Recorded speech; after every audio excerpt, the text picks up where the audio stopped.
Ladies and gentlemen, welcome to Rooster AM. Today I have someone pretty exciting, Ron Wade, with me today. He's going to come back for sure for a part two. We kind of had a little bit of a run already, but we had a little technical difficulty, so we're going to try it a little different this time. The setup's a little different. You guys have never seen a podcast done like this before. So this is an experiment, but this is a guy that knows how to experiment and take things to a different level. I don't know if you know anything about him, but I can tell you right now, he's super interesting. If you have ever watched Star Wars or Star Trek as a young lady or a young man, and you thought, I want to be one of those people that go to space, or I want to be part of that world, well, we dream about it. He actually was a part of it. He helped with building and designing parts of the shuttle, different shuttles that have been into space. And all of this started way back in about 1980, 81? Was it 81? 81. So you want to share a little bit about that? Well, the way I like to try and introduce myself when I'm speaking at a new venue, I like to describe myself as your favorite rocket scientist surfer dude from Southern California, because I worked in engineering on the shuttle vehicle, rocket engines, space station, and being out in Southern California, yes, I did surf, although my brother would argue that I didn't surf well, but that's another story. Yeah. But it really actually started for me when my father was working on the Apollo program. And basically, he was working on the program from 65 till 72. And we had last week we did the dry run, if you would want to call it, on that podcast.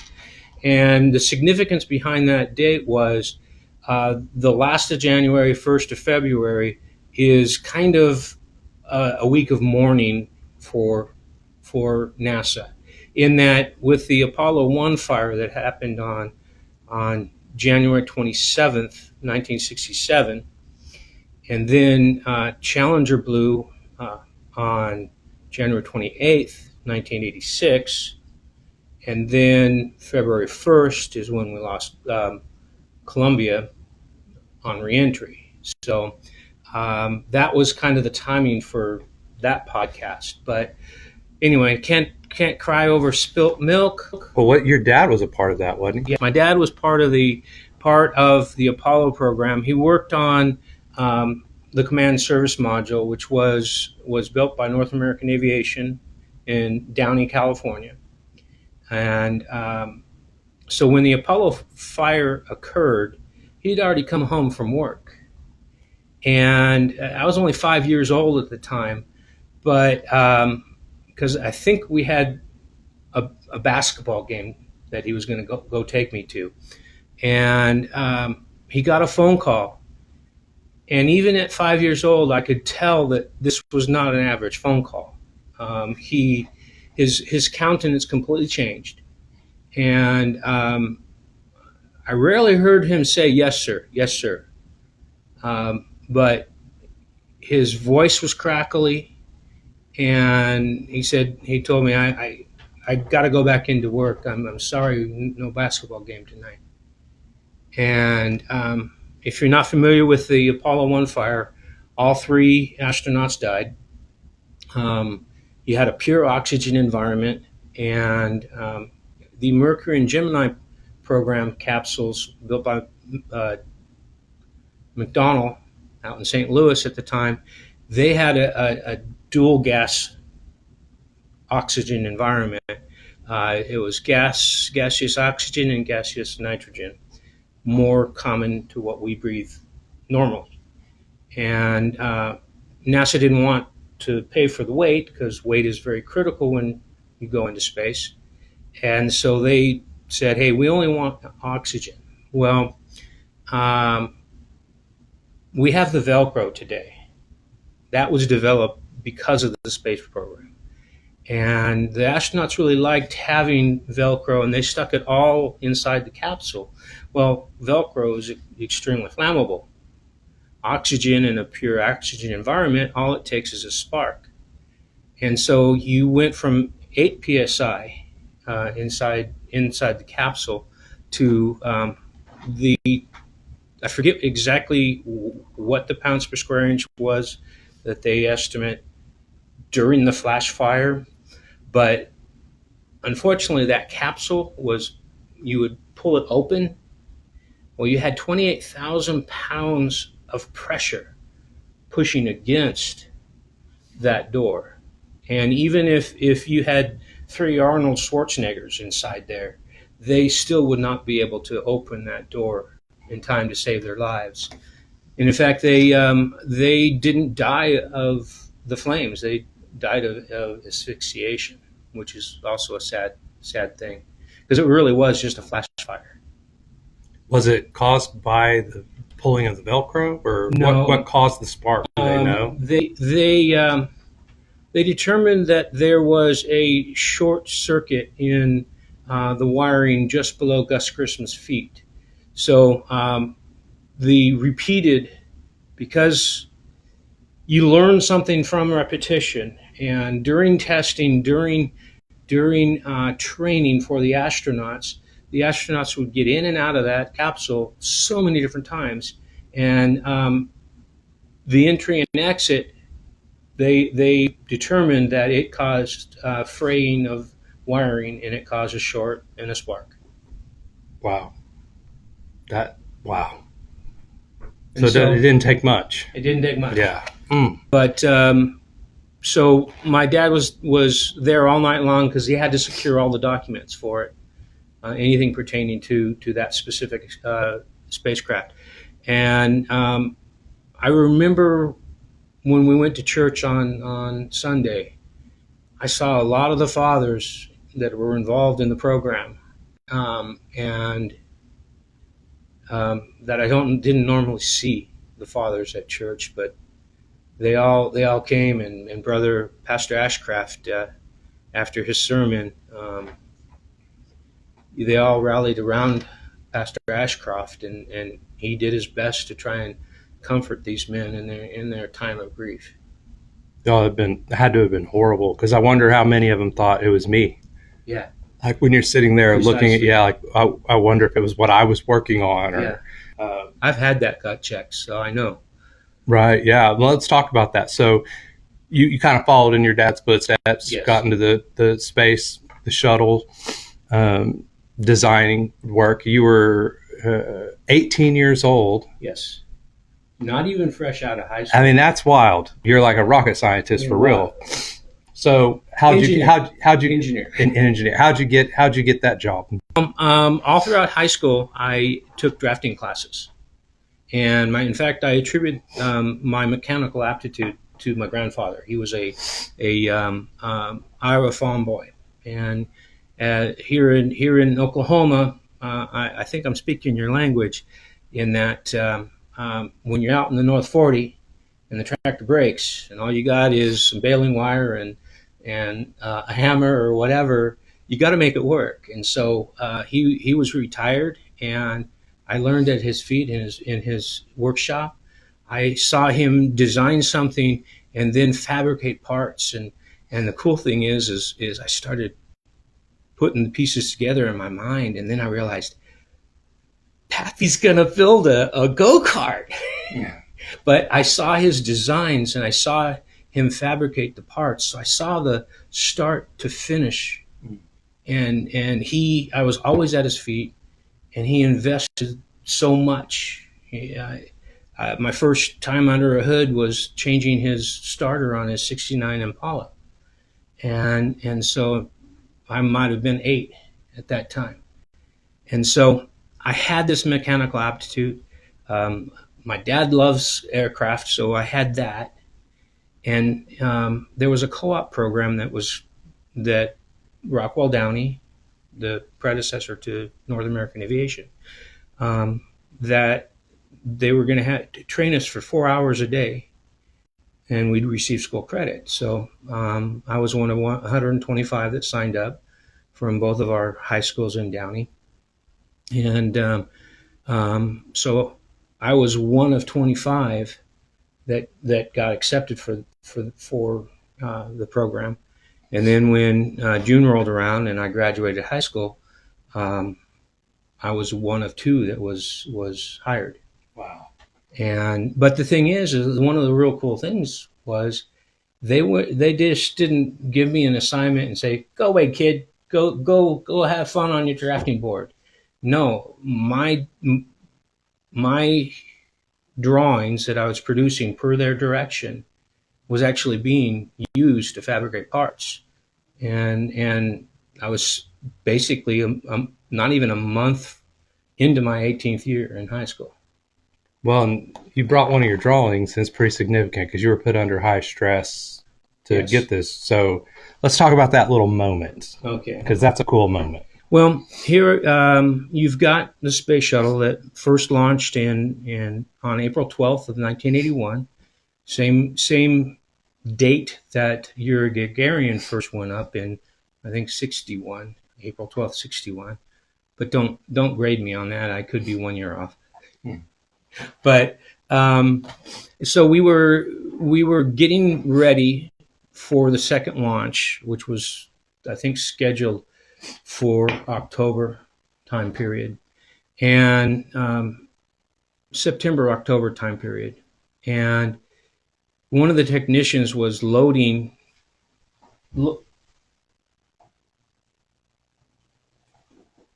the shuttle. You have little rocket engines up here. You've got rocket engines there, and these red ones there as well. But he was loading the fuel into the forward reaction control module, and those rockets are used to navigate while in space.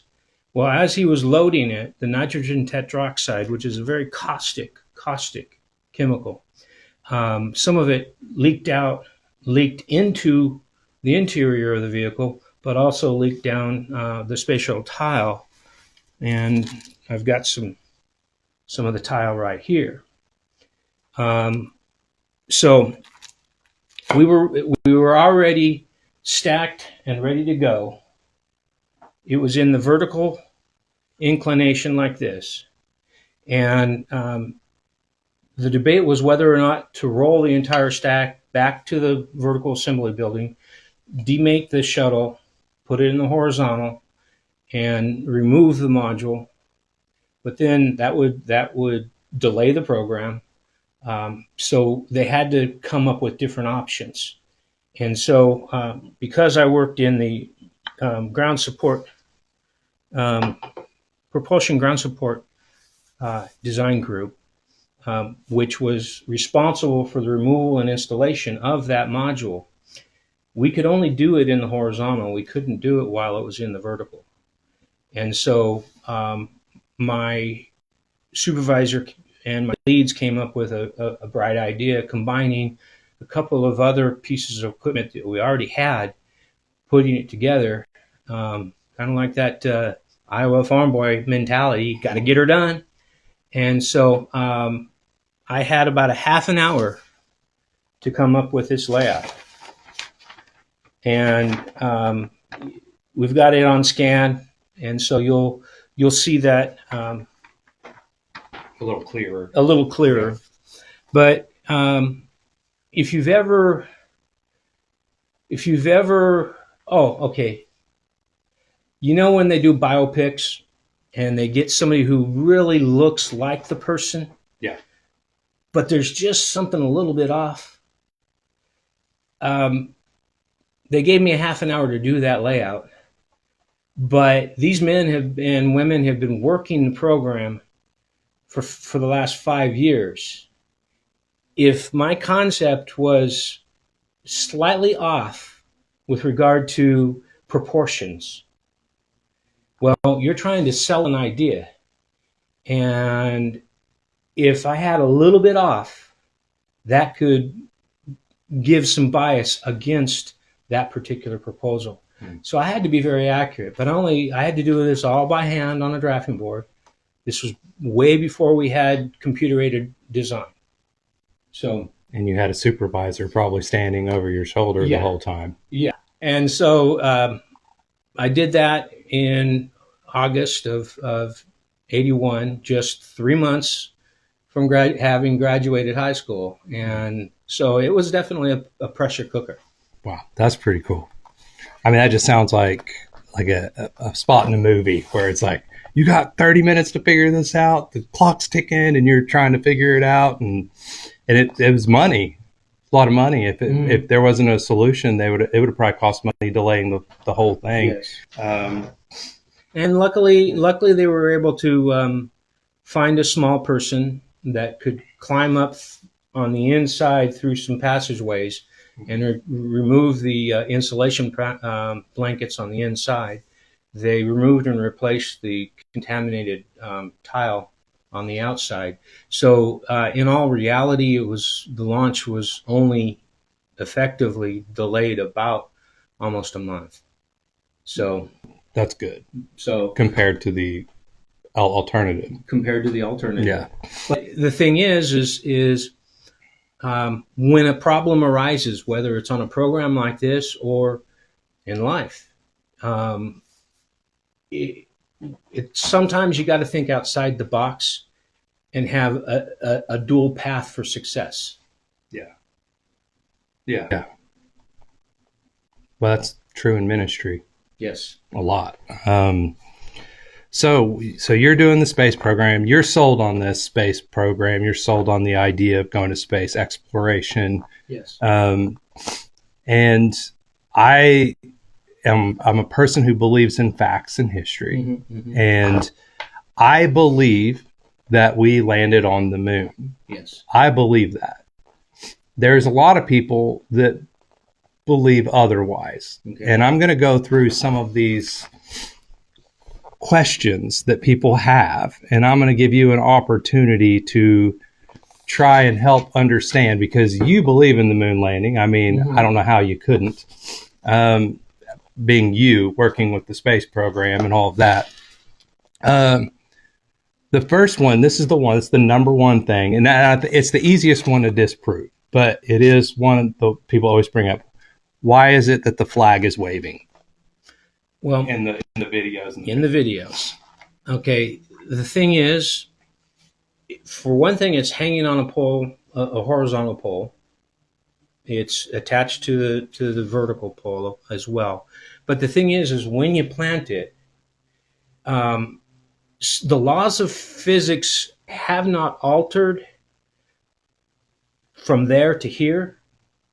But when you put it down, the energy that's dispelled or transmitted into the pole, that energy has to go somewhere. It's going to go up the pole and across the pole, and with that energy, that's what gets you the waving aspect. Yeah, the little ripple effect. The ripple effect. Yeah. And I was thinking about this. Apollo 15. Apollo 15. The lander was called, I believe, Falcon, and one of the astronauts brought a falcon feather and brought a hammer. And then you can check this out on YouTube. He releases it with no atmosphere to inhibit the flow of the feather. Both feather and hammer drop at the same time. You can't fake that. Right. You can't fake that. That's pretty cool. And you're a lot. You don't weigh as much when you're on the moon. Yeah, 1/6 it's got 1/6 the gravity. So that's where you go weigh yourself to feel better about yourself. You're like, yeah, this is my moon weight. All right, here's the other one that they say, and this one I when you talked to me about it before, I was like, wow, yeah, that makes a lot of sense. Why there's no stars in the pictures. Okay, and that's the thing that is so easy. Mm. When I was growing up, I was in the flight path of LAX, and I would spend so many summers laying on the ground watching the birds as they fly by, whether it's a 747, it's a DC-10, or whatever. And I got to where I could actually tell the difference just by the engine sound. And I would lay out there until twilight, until sunset. and I could count. I could look at the constellations, at least some of the real bright ones. And I remember when with the YMCA they had a thing like Boy Scouts called Indian Guides, and they took us out to Joshua Tree National Forest, the desert, middle of nowhere, no city lights whatsoever. And when I looked at the skies, it was like, whew, I couldn't believe it. Look at all these stars. Well, the difference is that the LA lights, and maybe some of the Hollywood stars too, they drowned out all the other stars. And so when I know this goes to Oklahoma, but I don't know how far out that some of your audience is. But on a beautiful night with you got the full moon, even there, you look up in the sky. If you're out in the middle of nowhere, even there, that moonlight kind of drowns out some of the adjacent stars. Well, guess what? The astronauts were on the moon, the brightest object in the night sky. Yeah. Oh, no. I can't see any stars. I wonder why.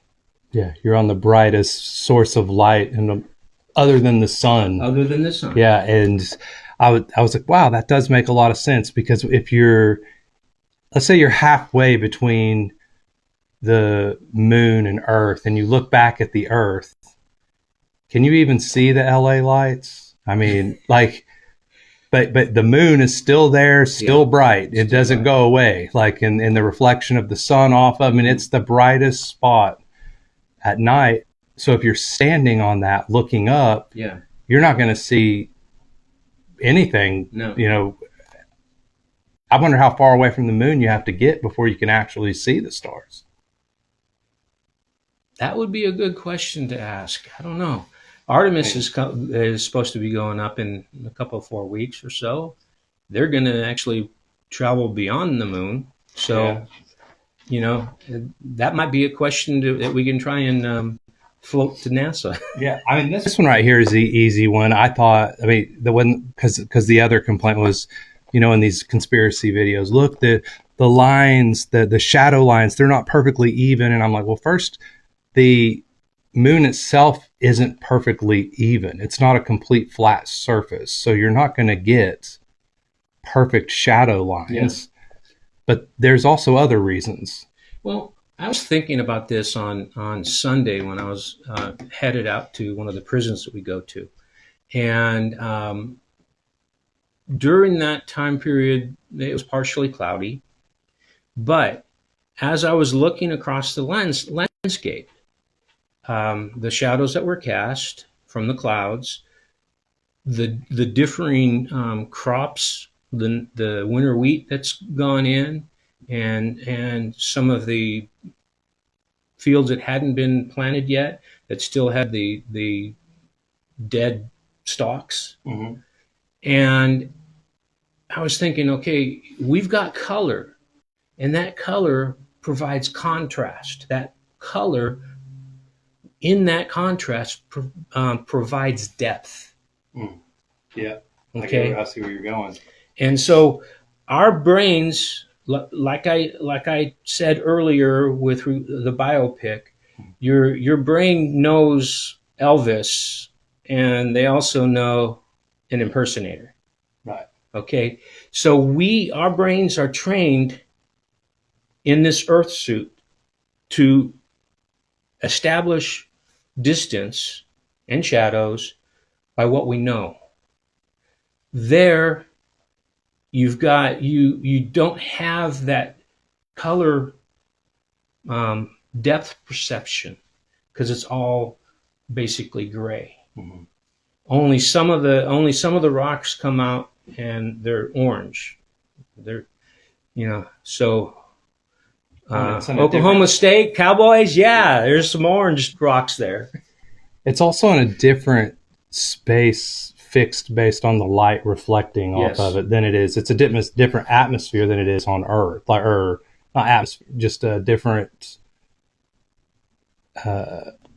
positioning. Well, so you're not going to be able to use the same physics. yes. Well, for one, okay, I'm going to be picking on Hollywood again. You've got, some rom-com. Right. And the couple's walking on the beach, and the sun's behind them, but yet, their faces are illuminated by the set lighting. Right. Okay. Well, you're on the brightest spot in the night sky, and the reflection is not going to be the same type of reflections that we are normally seeing. It's all a matter of perspective. It's a completely different perspective up there. Right. Yeah, that's the word I was looking for. Perspective. Yeah. They also say that technology wasn't advanced enough. That, the phones we have today. Yeah.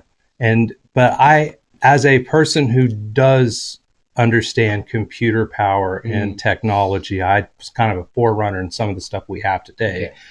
Okay. You don't need a lot of compute power if it is designed for a specific purpose. Correct. And for that time, for what they were doing, going to space, the computer power, you didn't need a whole lot. You just needed to utilize it correctly. Correct. I'm not a computer coder, okay? I'm a wingnut. I love aircraft structures, space structures. So I can't talk as an expert, but early on in the computer revolution, you had an evolutionary process. You had the 186 processor, the 286 processor, the 386, 486, the Pentium. Oh yeah, and of course, even as recent as the iPhone 1, 2, 3, these were evolutionary steps. But I can remember my grandfather, being the jack of all trades that he was, I would spend hours. He would go, there would be something wrong with his TV, and he would go and pull out all of the vacuum tubes, and he would take them down to Radio Shack and test each one to see which one went bad. Okay? Vacuum tubes. And people are wondering, vacuum tubes? I've never even heard that name. Look it up. Before we had the computer technology we had today, there was a revolutionary technology called the integrated circuit board. Yeah. And that integrated circuit board replaced all of the vacuum tubes. And so like I said, that technology is evolutionary.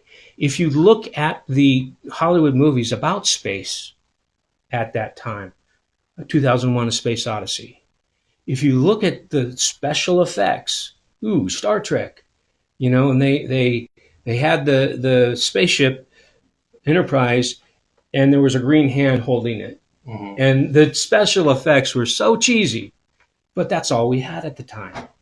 You look at AI and the special effects they do today, night and day. Even Toy Story. Toy Story #1 compared to what? They're at 4 now? Yeah. Night and day as far as what the technology that went into that. But that integrated circuit board was kind of the beginning of computer. I mean, if it wasn't for NASA, I don't know if we'd have the evolution of the computers that we have now. Oh, without a doubt. Because they were the ones that's why it's funny. They didn't have the technology. They created the technology that we have today for that program. And that's pretty impressive. Well, if you look at the scripture, there's one scripture that I think applies here. You will know them by their fruit. Okay. If the Apollo program was nothing but fake, why did we get so much technology out of it? Mm-hmm. If it was fake, why would we develop the integrated circuit board? We were talking about the F1 rocket engine. Yeah. Okay. I've got the numbers now. Now, the F1 rocket engine was, let's see, for the Saturn V, it weighed 6.5 million pounds. And this was during the race. This was during the race. Yeah, okay. During the space race. During the space race. Actually, this will probably answer another question. Okay. Why was it important, the space race? Because I think I know where you're going to go with this, because this right here was the difference between America and Russia. Am I right? Yes. Okay. One of the many differences. Why is it even important? Well, when it comes to warfare, there's a classic rule: he who controls the high ground controls the war. And you go back even just as recent as 1865 during the Civil War, you had the hotter than air balloons that would spy out the land and look for troop movements. Well, right after World War II is when the Soviet Union really started to kick into gear. Now, Wernher von Braun and his scientists, they escaped and looked for the U.S. Army to, save us, please. And we were able to capture 64 V-2 rockets. Now, the Soviets, they, on the other hand, were able to secure Peenemünde, which was the rocket launch test site. They were able to secure the factory that built the V-2 rocket. They had multiple copies that were basically ready to ship. So they were able to reverse engineer. Now, the Soviet Union, they took the V-2 and ran with it. They saw that this was a strategic advantage. We, on the other hand, in the late 40s, early 50s, we were having political battles between the Navy, the Air Force, the Army. Is this an artillery? If it's an artillery, then the Army should have it. No, but it's controlled flight surfaces, so the Air Force should have it. And the Navy said, well, we want ours too. We even test launched a V-2 on a deck of a submarine. That's cool. Okay, so he who controls the high ground controls the war. Now, in 1952, I believe it's the Teapot Report, came out, and basically our defense got caught off guard because the Soviet Union test detonated their H-bomb before we were able to. So now the perspective of Russia is just a whole bunch of peasants has been thrown out the window. Okay, and since they were going headlong with developing their version of a V-2, which was only had a range of about 500 miles. Well, that's classified as an intermediate range ballistic missile. They needed intercontinental ballistic missile to launch from the Soviet Union to here. And so we actually had about a 2.5 to 3 year delay in going full-fledged into developing those ICBMs. And oh, Ron, it's just an ICBM. Why would we? Well, that was the beginnings of the space race. Well, and this was the importance of it. Whoever made it first was going to tell the world, we're the one you want to side with. Yes. And so if that's the case, that gives America the reason to fake the moon landing. Now, I know, and this is the counter to that. Okay. If we did fake it, the Soviets would be telling everybody that we faked it. Correct. Because they had all of the data. Yeah. Now, you were showing this earlier, what separated us and what gave us the advantage to beat them to the moon? Well, the F1 rocket engine, each rocket engine produces 1.522 million pounds of thrust. You had 5 of those rocket engines on the back of the Saturn V. The Saturn V, fully fueled, weighed 6.5 million pounds. So here's the F1 engine by the numbers. The turbo pump that drove the fuel was a gas generator. What's a gas generator, you might ask? Well, a gas generator is a smaller combustion chamber, and that the hot gas, exhaust gas from that gas generator is what drove the turbo pump. Okay, so you have one turbo pump that drives the liquid oxygen, which is at minus 300 degrees Fahrenheit, and liquid kerosene. And so this gas generator was used to drive the turbine, which drove separate fuel and oxidizer pumps, each feeding thrust chamber assembly. The turbine was driven at 5,500 RPM. Okay, so the fuel pump delivered 15,471 U.S. gallons per minute. And that's at the launch. That's just the launch. Okay. Okay, so the oxidizer pump, 24,811 U.S. gallons per minute. That's a thirsty engine. The turbo pump. I'm going to do a math real quick while you talk. Okay, the turbo pump operated at a temperature input gas of 1,500 degrees Fahrenheit. The RP1, the fuel, the kerosene was used to lubricate and cool the turbine engines. Now, this is a piece of the Space Shuttle main engine, but the concept is still the same.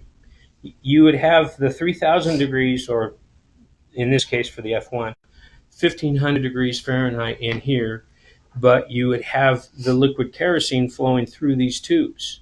And these tubes are brazed together, a different way of welding. The old school bicycles frames were brazed together. But you've got stainless steel, and there's silver inside.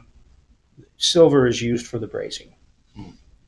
But so can I see that real quick? This is what's incredible. Yeah. How light that is. Yes. And how the whole shuttle is just light. Even the tiles light. Yes. Everything is light, which is incredible. But go ahead, keep going. Okay, so for each second, a single F1 burned 5,683 pounds of fuel. That is 3,945 pounds of liquid oxygen, 1,738 pounds of kerosene, generating that 1.52 million pounds of thrust. Would this be like ballpark accurate? I just did the quick math here. So basically, today's world, when it comes to fuel, that would be about $74,000 a minute. Oh boy, yeah, that would $74,000 a minute in fuel. Crazy. That's insane. I didn't know you were going to go there. Okay, so the flow rate, the combined flow rate is 671 U.S. gallons per second. Man, that's a thirsty engine. Okay, so each F1 has a horsepower rating of 2,767 horsepower. That's some pretty good horsepower. So how many engines total were there? 5. Right, but yeah, that was a lot. That was a lot of information right there. So we had 5 engines that did this. Yeah. The Soviets had 30 that did not nearly as much. Now, theirs failed, ours didn't. What made theirs fail? Well, they had 4 launch attempts. The highest one, excuse me, I'm sorry. They had 4 launch attempts. And with each launch attempt, it ended in failure. the greatest success was about 40,000 feet before it exploded. But you've got 30 engines that need to be working like a Swiss watch, and you get one engine fail over here. If you've and again, I don't know what their computer technology was, but you have one fail over here. If you don't shut down an engine over here, then you're going to have asymmetric thrust, and then you're going to start going off. Well, you have this one fail. Well, if that's catastrophic failure there and not just a shutdown, then now you're going to get a cluster of engines failing, and then that's really going to rock over hard. How many moving parts are in one of their engines? Because that's where I think they failed. When you have 30 engines and you have 30 things that could go wrong with each engine, and just one thing goes off, you fail. Well, one of the things that also was very different between their design philosophy and our design philosophy was that they expected a 10% failure rate. I saw a CIA briefing back in '86, and it took the same model of cruise missile that somehow we got our hands on. Don't know how. You don't ask that question. Right. But so they had three different generations of the same engine, and the quality didn't get better. They were okay with a 10% failure rate. So 30 engines, they're okay with 3 of them failing. Whereas with our engines, the weld joints for the shuttle main engine, perfect weld joint. Whereas their weld joints was like a 10th grade high schooler just learning would be able to do.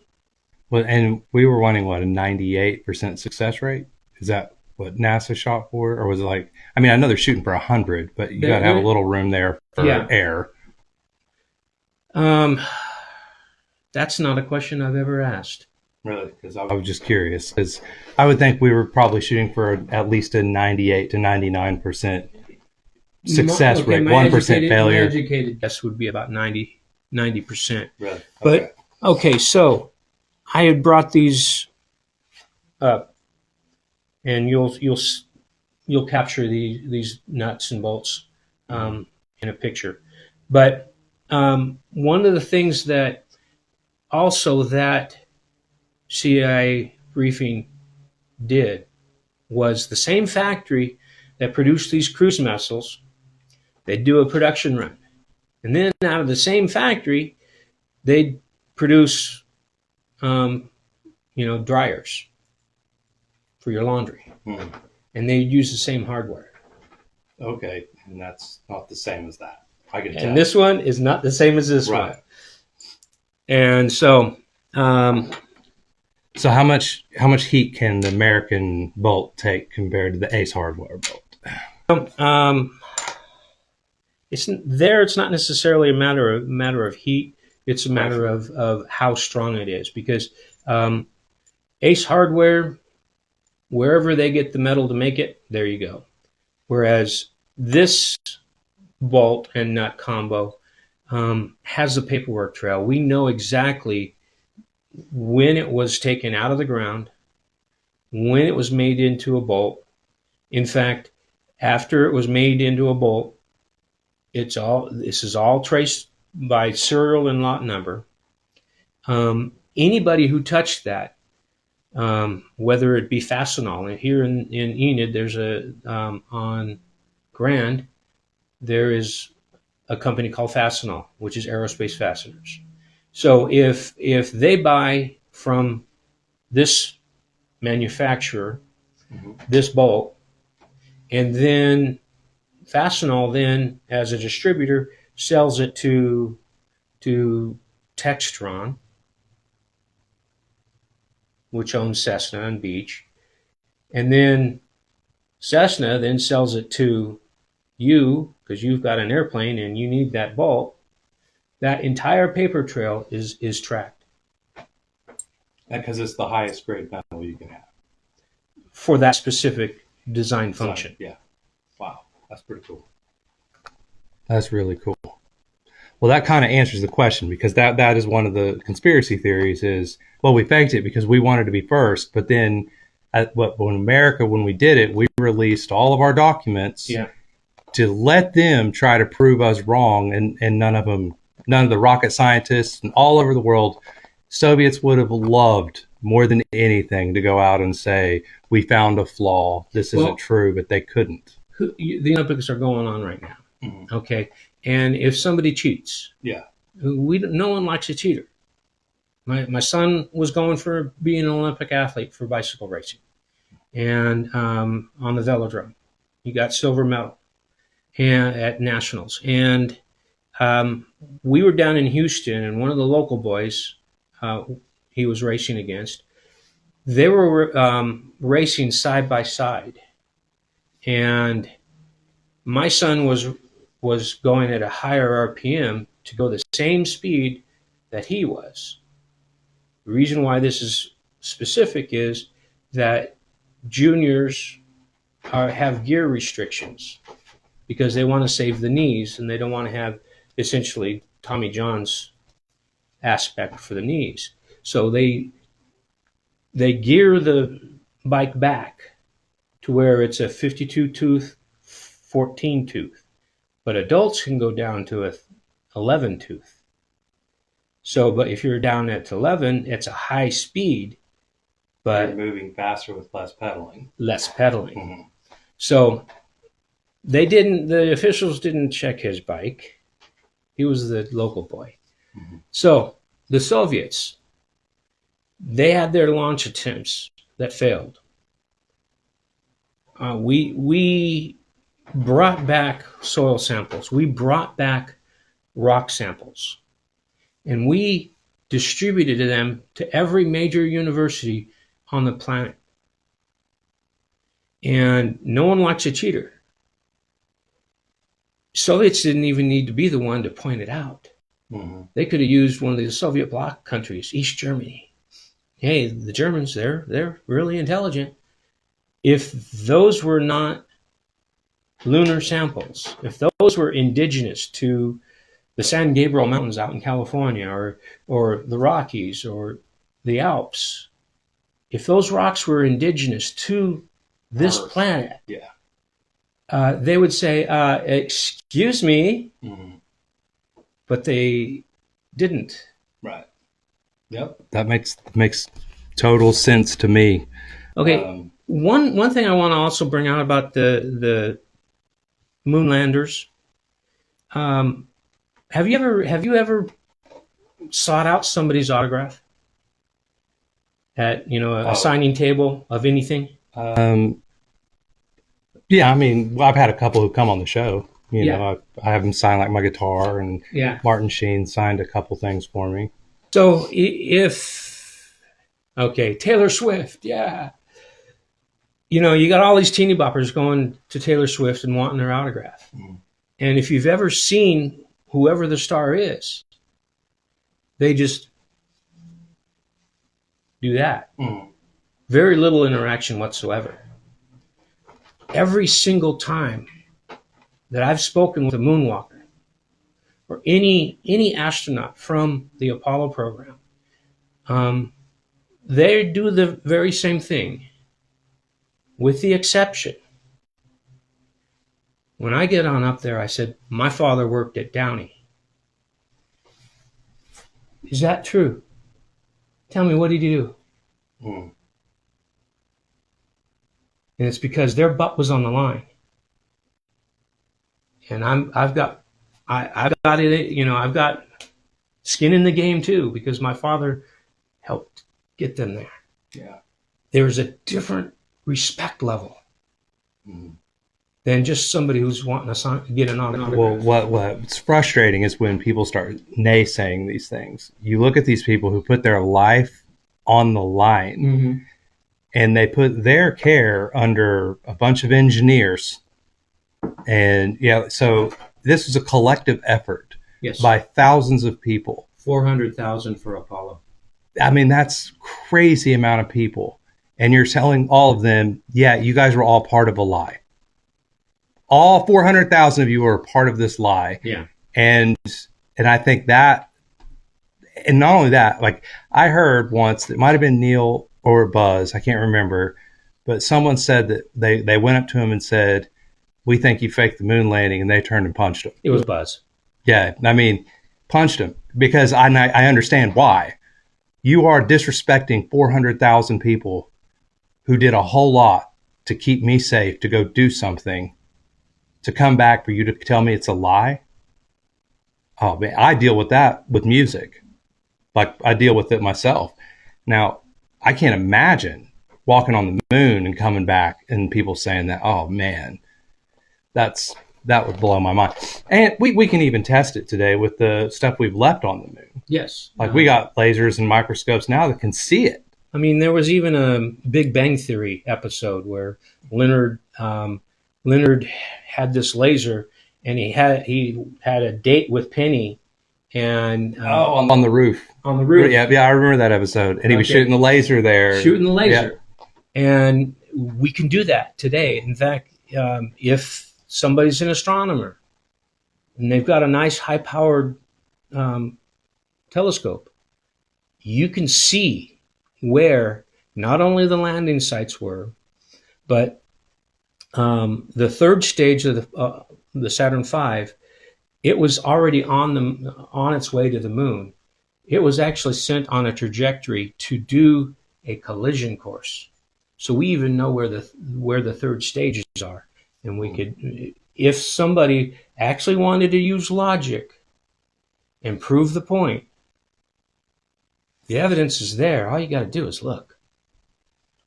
I just can't. I mean, the amount of bravery it takes and the trust of others to get in a rocket like that, go to the moon, and then get back on it and say, you're going to take me back home. All it takes is Velcro and your whole world is rocked. Like, that is crazy to me, that the amount of bravery it really takes, certainly after seeing them fail. Yeah. Like, I can't imagine watching them explode and fail and then seeing these astronauts give their life, and then you're like, I'm next in line, let's do it. I mean, that's the on the lunar lander, you had a descent stage that landed on the moon, and then the descent stage was used as a launch pad for the ascent stage. And I actually was able to borrow the ascent stage engine on 3 separate occasions. In fact, this is for another story, but the day after the LA riots started, I actually had one in the back of my pickup and got pulled over by the CHP.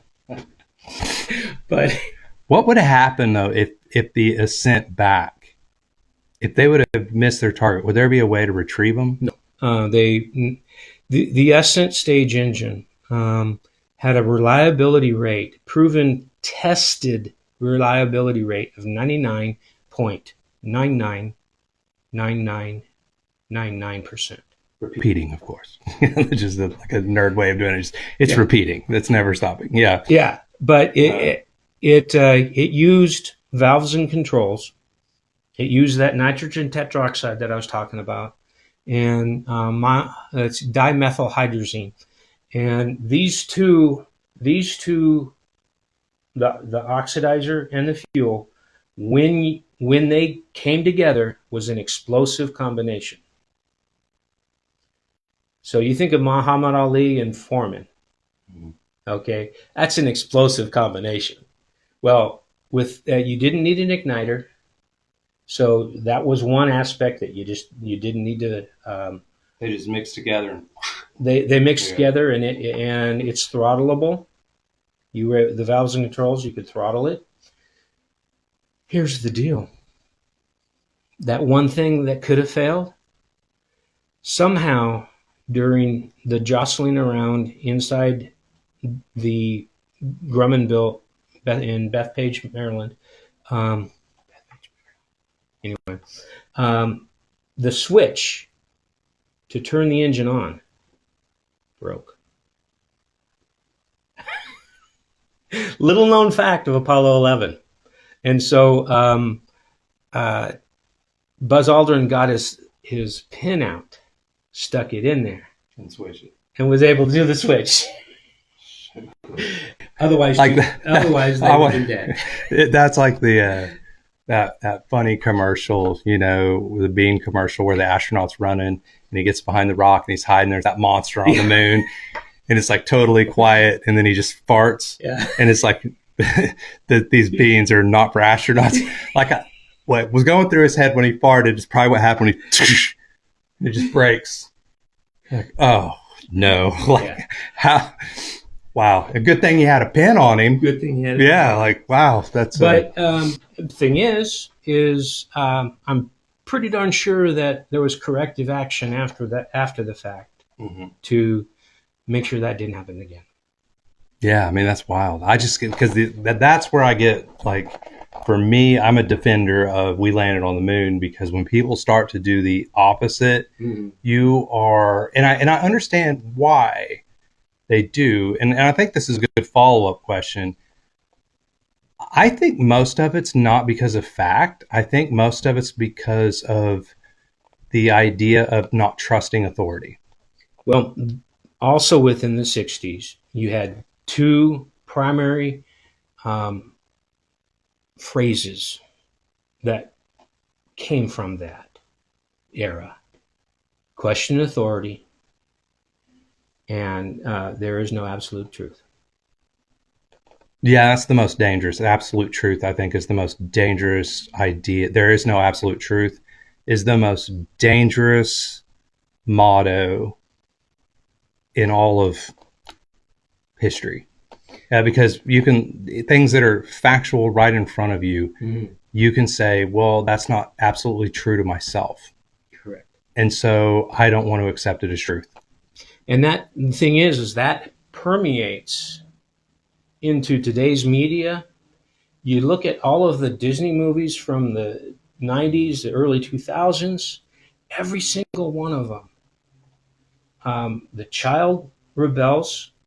Usually the father dies, pays the price, and then all of a sudden, by the end of the movie, everybody is all kumbaya and nice. Right. You look at some of the sitcoms from the 90s.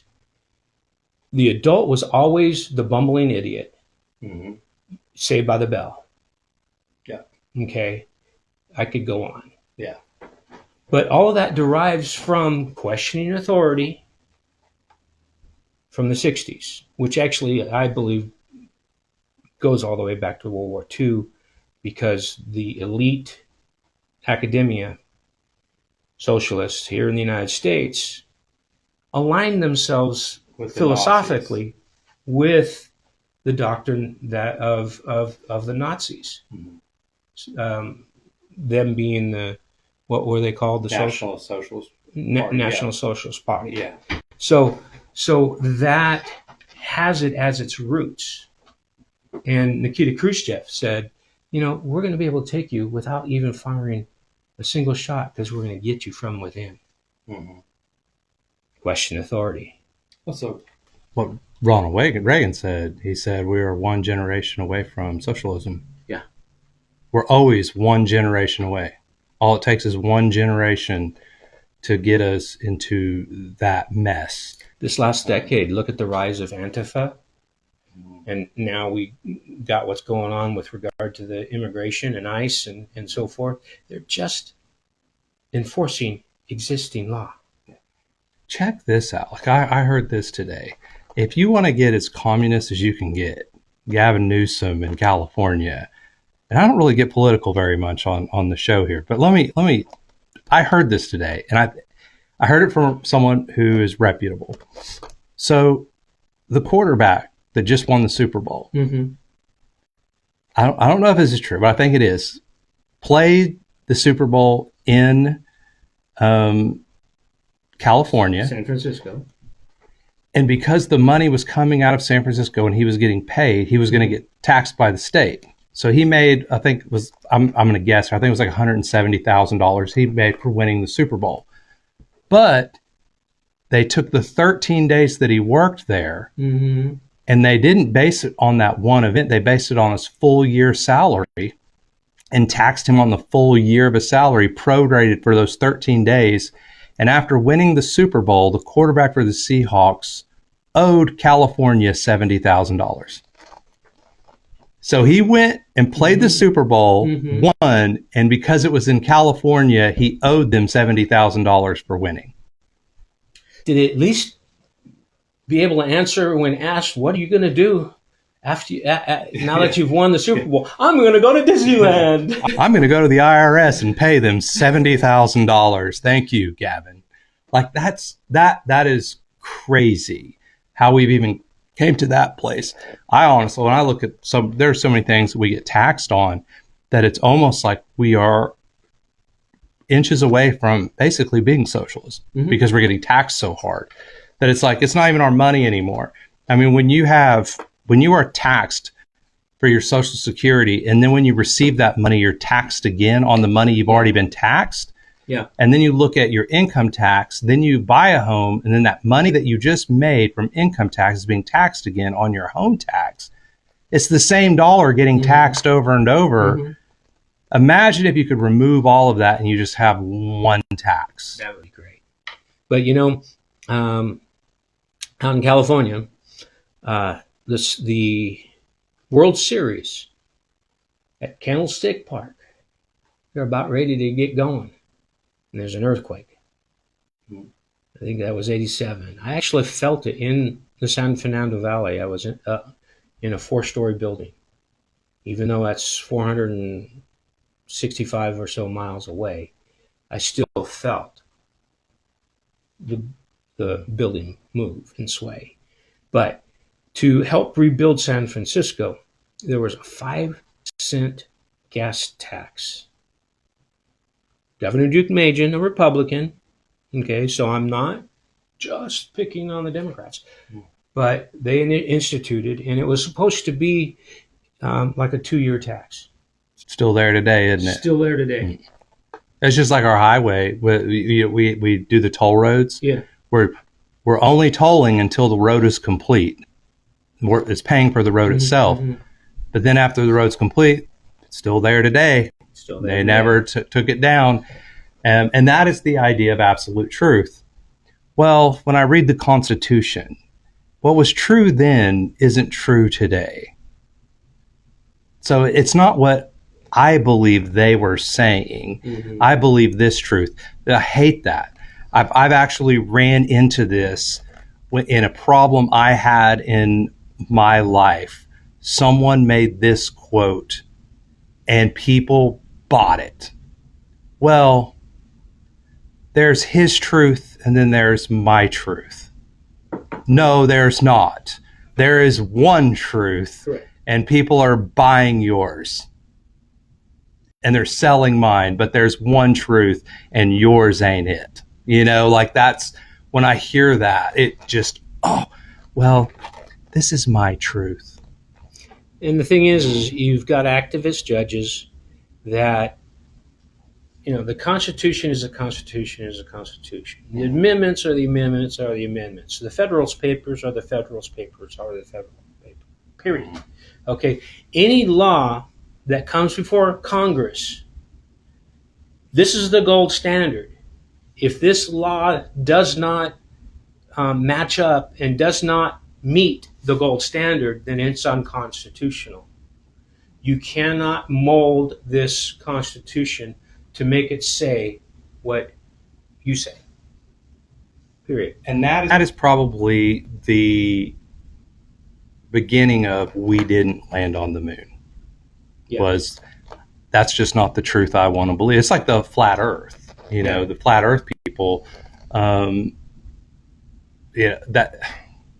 we don't even need to go there right now. But I mean, there are legitimate people out there who hold high positions that truly believe in the flat earth. idea, and that it's been a hoax that's been played on the world for eternity. And I'm like, man, you go look back in Job, man. God told us it was round before man did. Yeah.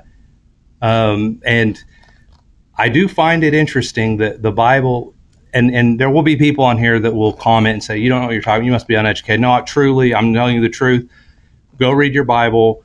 The Bible has solved almost every problem, even scientifically, that people have today. The difference is when you approach science, you have to say, we can't use the research that's already been given to us by God.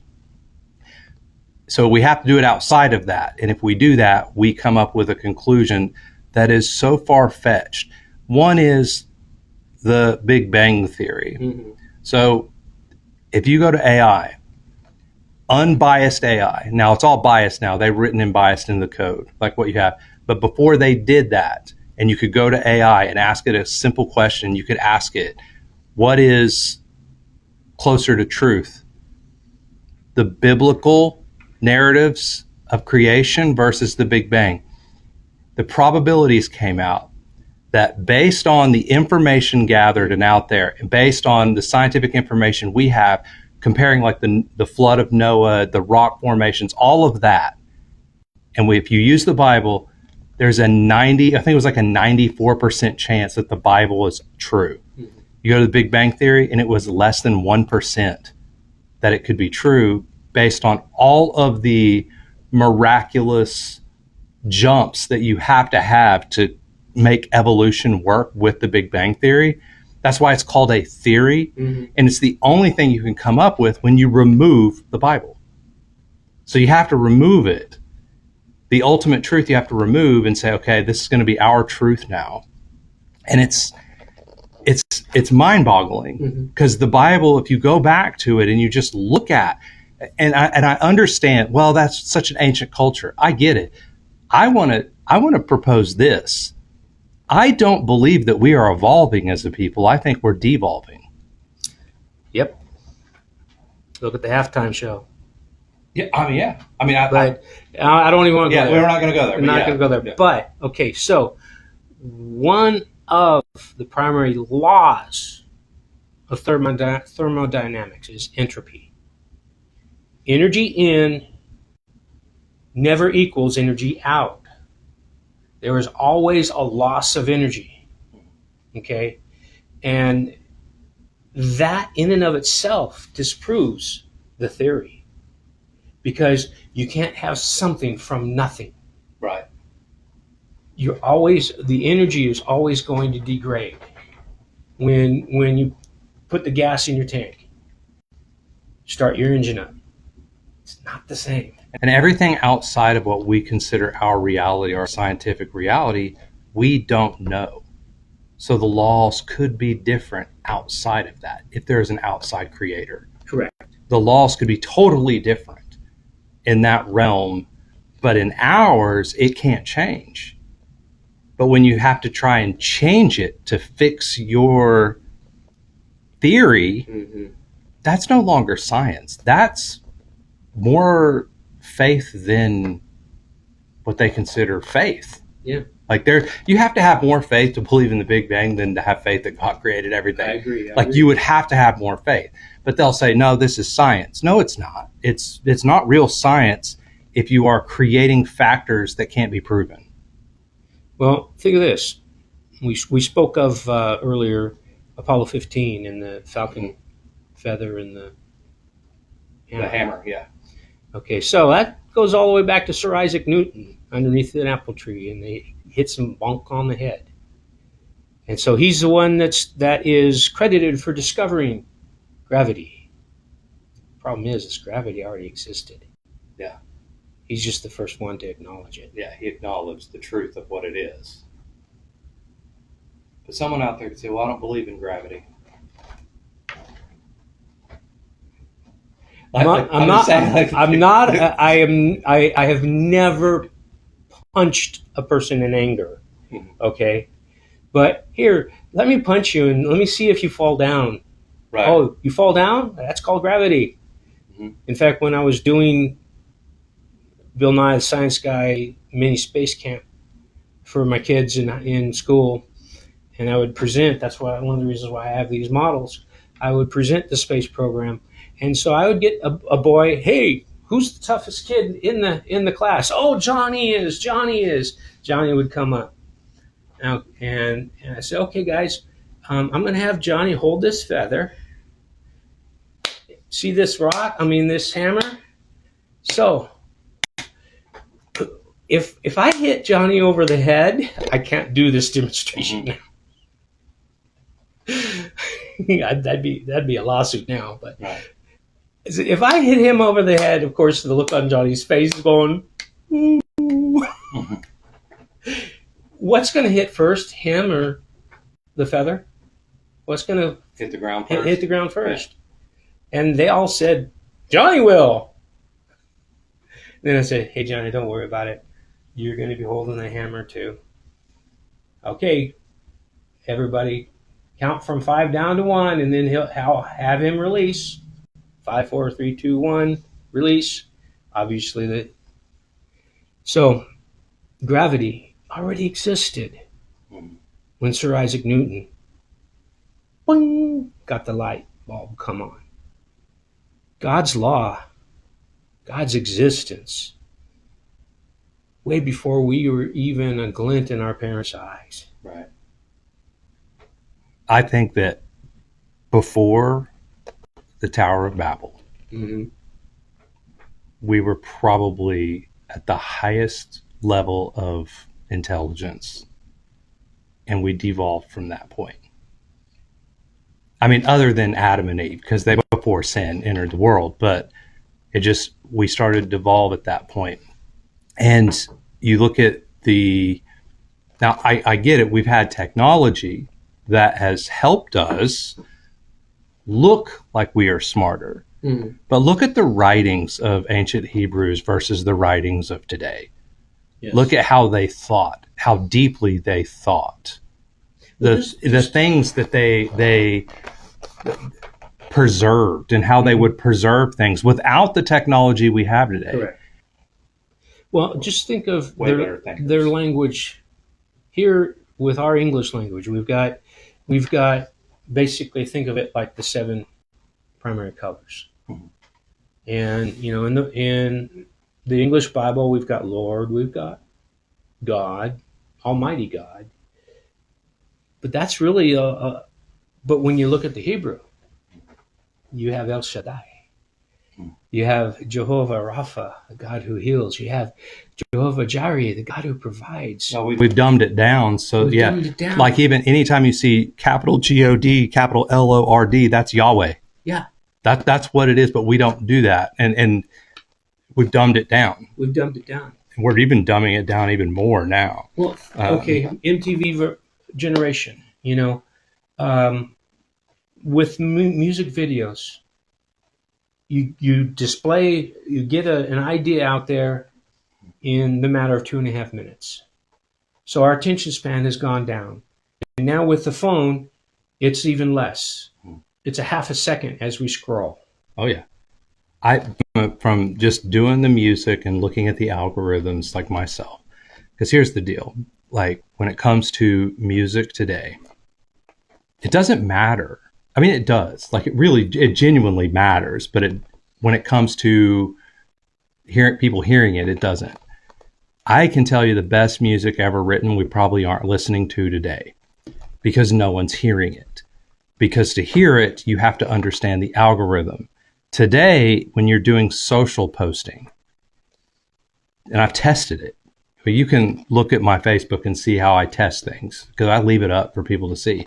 I'll do a video where I go into complete detail on why I wrote a song, more detail than you would ever need to understand how, when, and where, and why I wrote a song. Post it. Might get 500 views. I post a 15-second clip of a lyric and a statement on that, 5,000 views. They would rather have a 10 to 15-second clip and finish the video than to finish a 2-minute video on the deep reasons why. This podcast right now, where we are right now in this podcast. I don't even know how long we're into it. Oh man, well, it don't matter if it stopped or kept going or not. Oh, it's right here. We are an hour and 10 minutes in, right? 70% of the people won't be here. But when I take this podcast and I put it down into 30-second clips, more people will watch this section of me talking about the 30 seconds than the whole video. And it'll be by a huge number. We'll get 5,000 people watch the full podcast. When I clip it out and do the 30 seconds, we'll have probably 20,000 to 30,000 by the time it's all said and done. Because they'd rather see a clip than watch the full episode and be educated. That's how quickly we are devolving as people. Like emojis. Emojis. Oh, emojis. Emojis. Yeah. Okay. Yeah. Okay. Yeah. Sorry. I was like, what language are you speaking? Emojis. Yeah. Like, emojis. Yeah. I don't even want to tell you I'm happy. I'm just going to send you a picture. Yeah. And then you see the music devolve. Music's devolving now where think about how it used to be a story. People would do storytelling to teach you a lesson within the song. Okay. This is something that I valued when I would sit down and say, I'm going to make a song. The story and the outcome matters, that you learn something. Now, when you listen to music, it doesn't matter. Sometimes some songs are just about filth, drinking beer, getting hammered with no resolution, with no story. I don't mind people singing about alcohol, beer, and fun, but give me a story and teach me something. I'm gonna be real. Worship music does it too. I'm not a big fan of Christian radio. I am of worship music, like worship centered music. But Christian radio is now getting to the same thing. It's like they are dumbing themselves down to where it's like, let's say the same line 400 times. Yeah. And not teach anything and not share anything with no outcome, no story. Just this is same thing over and over and over. See, now you're also speaking my language as well. Because in 1977, when Christian music was really starting to get started, before it was called CCM, I'm a freshman in high school, and I make the determination that I don't want to listen to secular music because all it's doing is wanting to feed my flesh rather than to feed my spirit. And so in 1977, with not a lot of options, they had one radio station in the LA area, and it was a Mormon station playing Christian music, oddly enough. And so when Facebook and MySpace came to be in 2009, I'm looking through, and Ron McGovney and James Hetfield, I went to school with them. You know, I didn't listen to Metallica. And a lot of my high school schoolmates were going, dude, where were you? Yeah. I said, well, it wasn't my reality. You know, and it's really still not my reality. I don't listen to secular music. There's certain songs, but the ones that repeat over and over and over. No, I want to be drawn into the throne room of grace with his praise and with his worship. See, this is interesting because because being a pastor background and me being a pastor and doing all this, people would say, oh, I'm sure he's going to just dial into Christian radio and Christian music when I go out. I actually did the opposite. And I did it two reasons. And that's not necessarily 100% true, but two reasons. One was I don't write the music from a place of I'm going to do this to bring people into worship. That's what a worship leader would do. I write music to bring people into a feeling that I had. So I'm all about the feeling when I write the song with the story and the outcome. If you don't have the outcome and the result of what you're doing, you're just writing fluff at that point. So there is a a structure in which, in a framework which I work in. But when you look at the 13 songs that I'm putting out now, 1, 2, 3 of them focus on faith. Well, that's where I think the power is I can write 100 songs, but if you drop 1 or 2 in faith in there, people hear those and they stick out. And it's proof. I did the song Judas. I don't know if you've heard it, but I did a song called Judas and submitted it to a Christian radio station. I wonder what they'll say. Because they look at the rest of they're going to be like, well, he's not a Christian artist, but he has songs that are about Christ. So let's just listen to it. They loved it. They put it on their thing, and the guy goes, this is exactly what he said I have not heard a Christian song so true to what you just wrote. And they played it on 27 stations. And it's called Judas, not Jesus. And the idea of the song is it's not how you talk to Jesus, but how you treat Judas. That's the true measure of a man. Because Christ did it every day. He hung out with Judas every day, knowing he was the betrayer. Yes. And he loved him just like the rest because none of them knew who the betrayer was when they were sitting at the table. It wasn't like they were surprised. Like when he goes, one of y'all betray me, and they're all like, yep, we know it's Judas. They were like, is it me? Yeah. Who is it? Who is it, Lord? Jesus loved Judas so well that no one could even tell that he was the betrayer. That's how we should love everybody in our life. Revisit what we had spoken of earlier, Peter. Mm-hmm. Impetuous Peter. Oh, yeah, no one's going to kill you. Lop off the soldier's ear. Oh, can I walk on water like you? I wonder how many people thought he was the betrayer. Yeah, kind of makes you wonder because he had a lot of zeal. Yeah. He had a lot of zeal. But the beauty behind, Jesus says, before the cock crows, you're going to deny me. And, sure enough, he did. You would think that by the second one, he was going, oh my gosh, got to watch myself. I'm going on shutdown. I'm going to go hide in a hole so I don't do it for the rest of the night. But yet he still was drawn to Jesus. He still needed to be around Jesus. And then the little girl, aren't you one of his? Cock-a-doodle-doo. Well, and then to think about when Peter saw Christ again after he rose. Yeah. Christ never one time brought it up. No, he didn't. Instead, he did the opposite. Yes. He said, now go love my people. Yeah. Jesus met him right where he was. Say, hey, Peter, do you love me? Do you agape love me? Do you unconditional love me?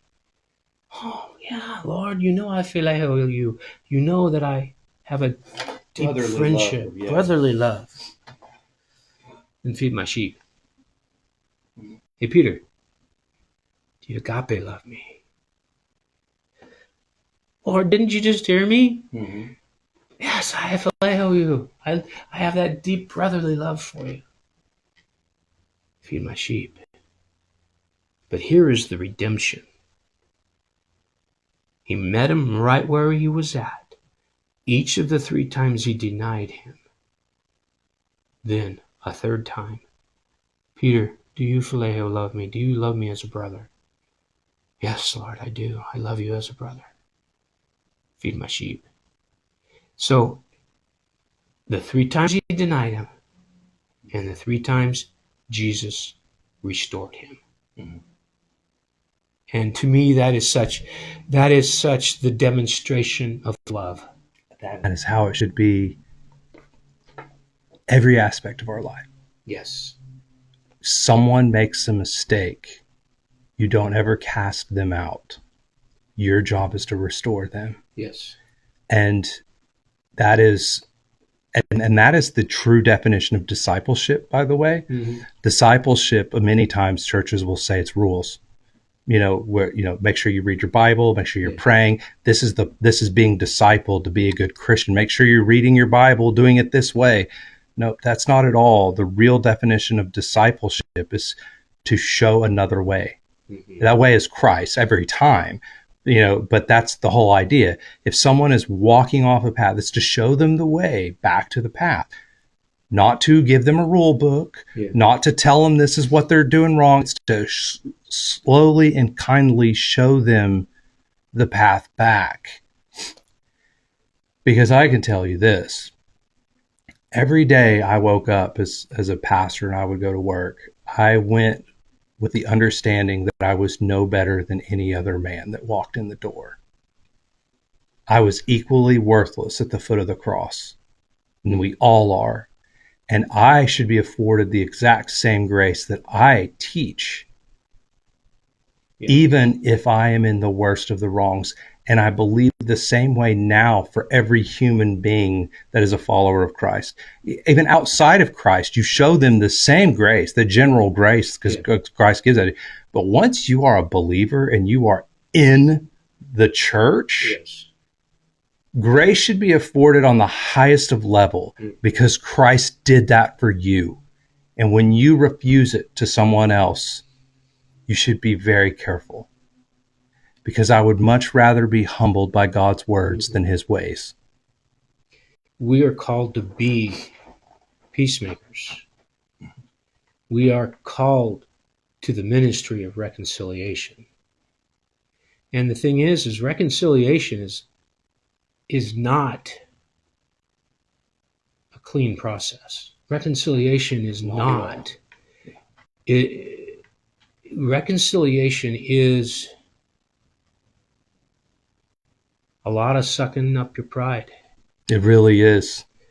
It's becoming very humble. I think of Nebuchadnezzar. Yeah. Because, but we are called to be in the ministry of reconciliation, and that goes with family members, and that goes with anybody who we might have had words with. Because what does it say in Matthew? If you bring your altar, your offering to the altar, and Tom over here has got something against you, go and reconcile. Because that's what mattered to Christ. Yeah. And even then, because even at that point, and this is a whole theological thing down the road, there was a time of testing and a change of the new to the old covenant. So even in that moment, but I believe that the new covenant began in Isaiah.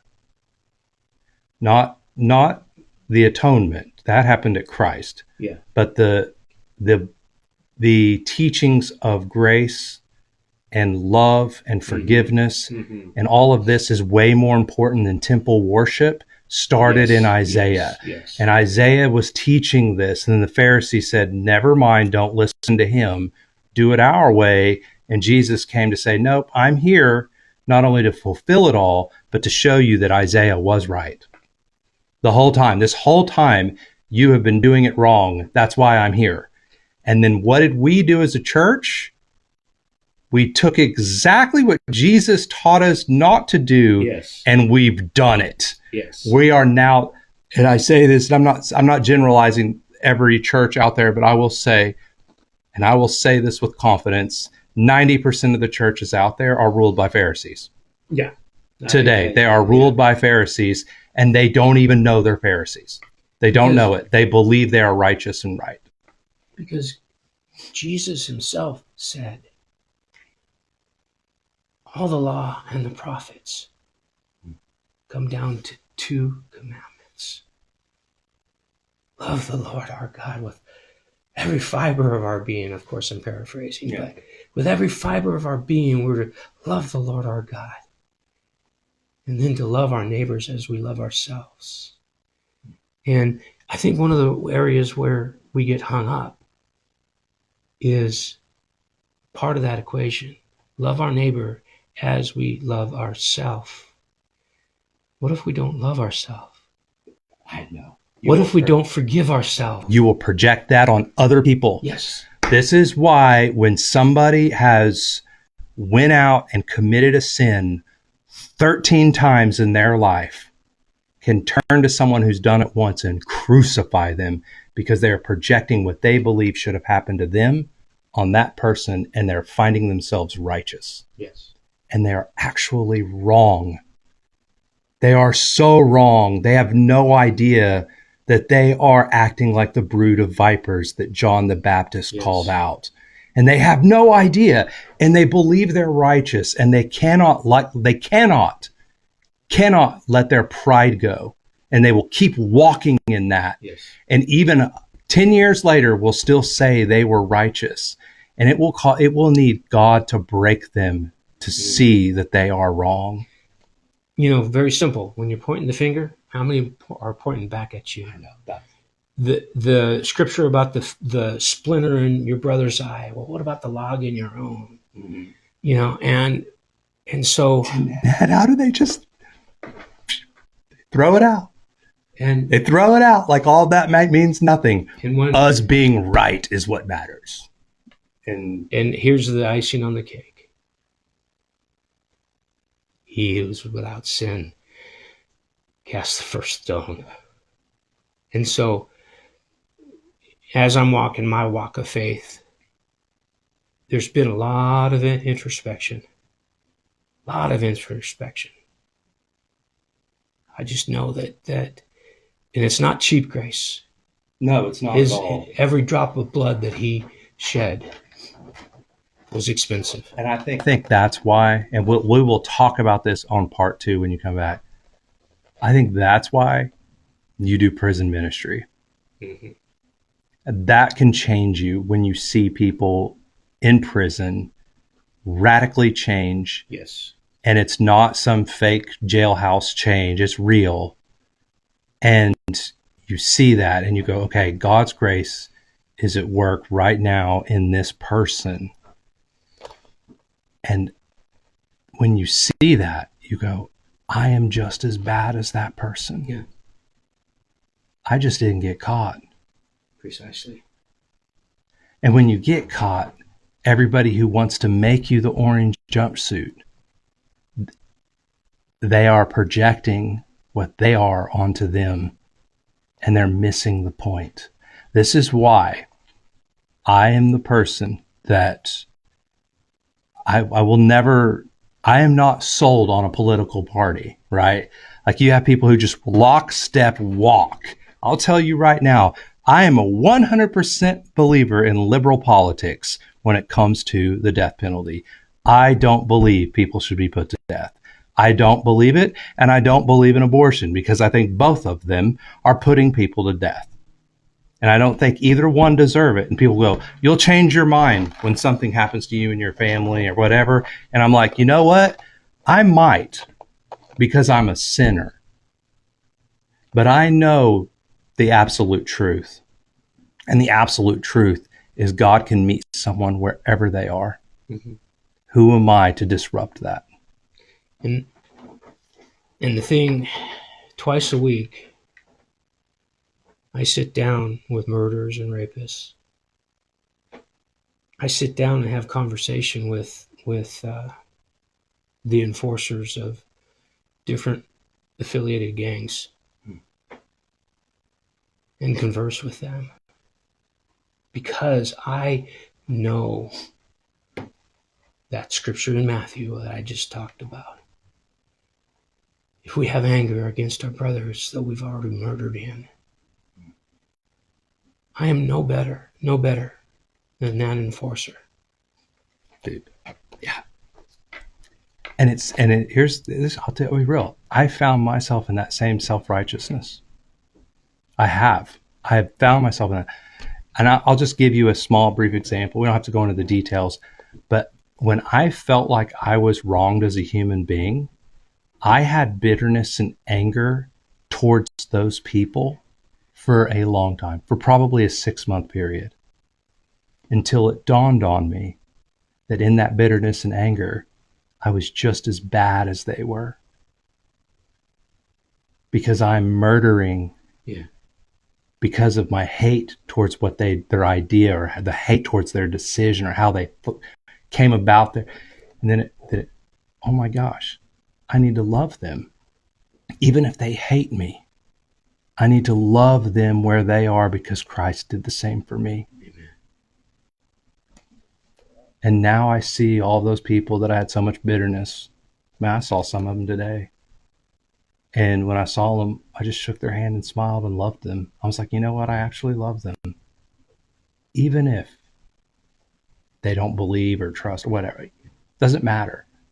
Because I'm not mandated from God to have them feel a certain way about me.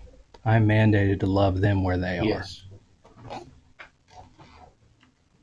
And that's the thing. This is my corniness. When I go onto the yard, it's a couple of clicks on the phone or the keyboard away to find out what they did.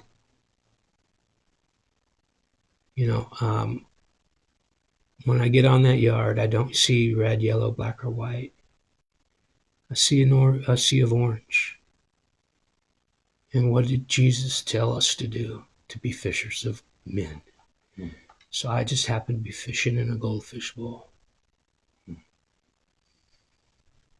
It's honorable. And we need to spend a whole hour on that. So will you come back and let's talk about that? Because today was great, the moon landing, the astronaut stuff.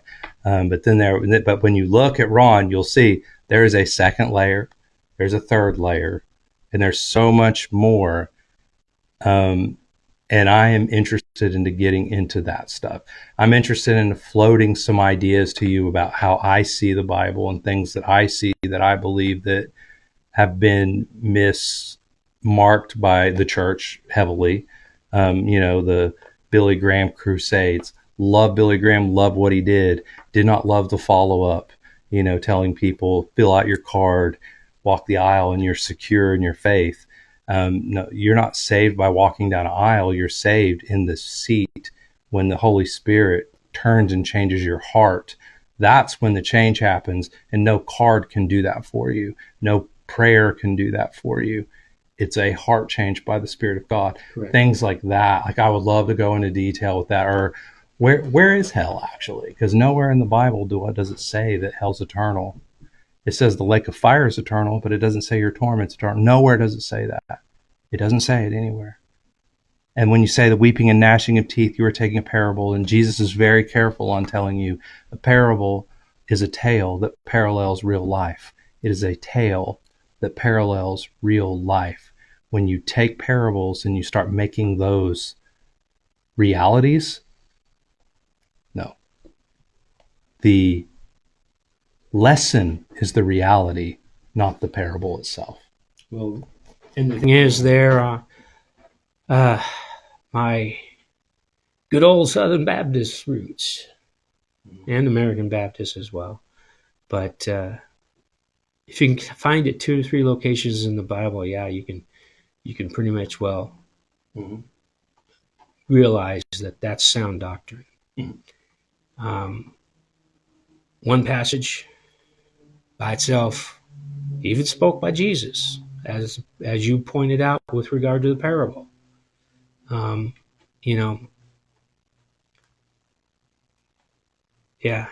Weeping and gnashing of teeth. Something to dive into. Yeah, because I believe the weeping are the people who are standing in judgment, about to be destroyed, thrown in the lake of fire, the eternal lake of fire. That it's eternal. The lake is eternal, but he's going to throw you in there. You're not going to burn eternal. He's about to destroy you, and they are weeping. The weeping is this: I was wrong when I was told. I'm weeping right now because I could have chosen another path, but I didn't. The gnashing of teeth are the people angry, saying, I shouldn't be here. They're so self-righteous that they're still angry with God as they're going to be thrown into the lake of fire and destroyed for eternity. I don't believe that they're getting thrown in there and it's an eternal. I don't think the weeping and gnashing is happening in the pit. I think it's happening before the anguish of knowing what you rejected. Looking at God. I'm so mad at you. I'm so mad at you. They're gnashing their teeth. And then you have the other people who are weeping because they're like, I somehow knew this was true, but I didn't want to believe it. Missed it by that much. Yeah, I missed it. I just missed it. And they're weeping. And they're seeing the other side as they're being ushered into the lake of fire and knowing that they're never going to exist. That to me is scarier than an eternal hell, is knowing that you will no longer exist. And here's why I believe that. The verse. The gift of salvation is what? Eternal life. Why does somebody get eternal hell? Life eternal in hell. That would be getting the gift of salvation.